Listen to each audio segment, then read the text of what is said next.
کہ اچھا مسلمان وہ ہے اور حقیقی مہاجر وہ ہے، آقا علیہ السلام نے ارشاد فرمایا کہ جس نے ان کاموں کو چھوڑ دیا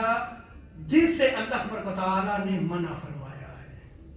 یعنی اچھا مسلمان وہ ہے جو مہاجر بن جائے، ہجرت کرنے والا بن جائے۔ ہجرت کیا کرے کہ وہ گناہوں کی زندگی کو چھوڑ کے نیکی کی طرف آ جائے، اطاعت کی طرف آ جائے، اللہ اور اس کے رسول کی اطاعت کی طرف آ جائے، اللہ اور اس کے رسول کی تعلیمات کی طرف آ جائے، قرآن و سنت اوڑھنا بچھونا اس کا بن جائے، وہ مہاجر بن جائے، برائیوں کو چھوڑ دے، نیکیوں کی طرف آ جائے، وہ اچھا مسلمان ہے۔ تو اگر آپ نے اچھا مسلمان دیکھنا ہے تو پھر آپ یہ دیکھیں آیا کہ مہاجر بھی ہے یا کہ نہیں ہے مہاجر، کیا اس نے ان برائیوں کو چھوڑ دیا ہے جس سے اللہ تبارک و تعالیٰ نے اسے منع فرمایا ہے، قرآن ہے، جس سے آقا علیہ السلام نے منع فرمایا، احادیث مبارکہ ہیں۔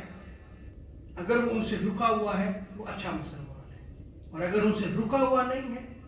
تو اس میں اچھے مسلمان کی صفات نہیں۔